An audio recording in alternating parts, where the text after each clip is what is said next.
Vous avez saisi des données, mais elles n'apparaissent pas telles que vous les avez saisies à l'aide de votre clavier. Sachez, et vous le verrez, qu'il est possible de préciser à Excel Web App quelle est la nature des données saisies.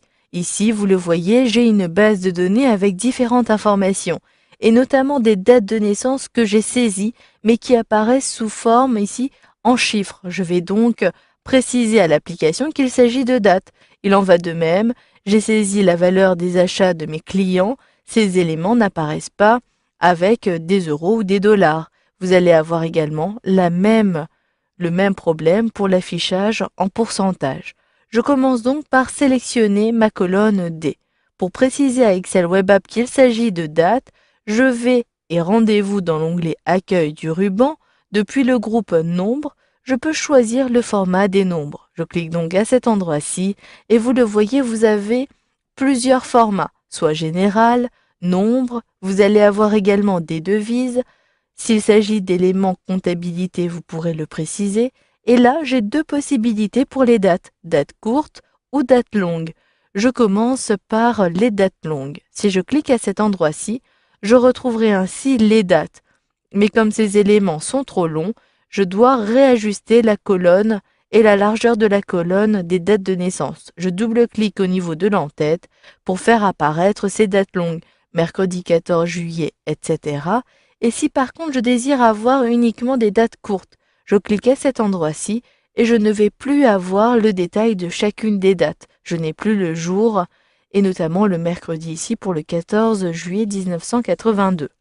Il en va de même, maintenant je modifie le format pour la colonne E. Il s'agit donc ici de valeurs monétaires.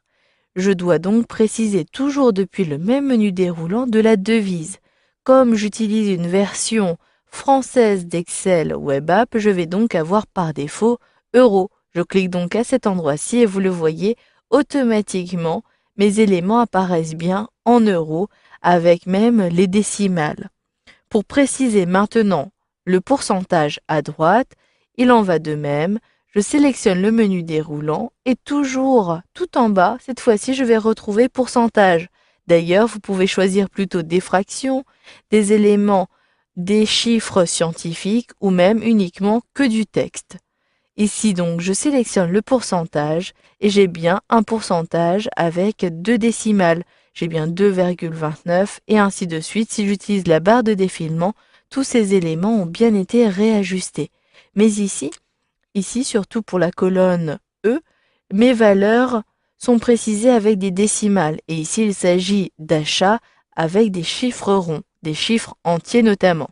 Je vais donc préciser à Excel Web App que je n'utilise pas de décimales. Il s'agit toujours dans le groupe Nombre disponible dans l'onglet Accueil du ruban de retirer le nombre de décimales. Si je clique une fois à cet endroit-ci, je n'ai plus qu'une décimale et si je clique à nouveau, il n'y a plus que des chiffres entiers dans cette colonne E. Inversement, pour les pourcentages, je désire avoir une décimale de plus. Je clique donc sur la flèche orientée cette fois-ci vers la gauche pour augmenter le nombre de décimales. Je clique encore et plusieurs fois jusqu'à ce que toutes les décimales apparaissent, ce qui me permettra d'affiner et d'avoir des chiffres plus corrects. Une fois que vous avez terminé, cliquez donc à l'extérieur. Voilà, vous avez donc vu dans cette formation comment formater les cellules avec Excel Web App.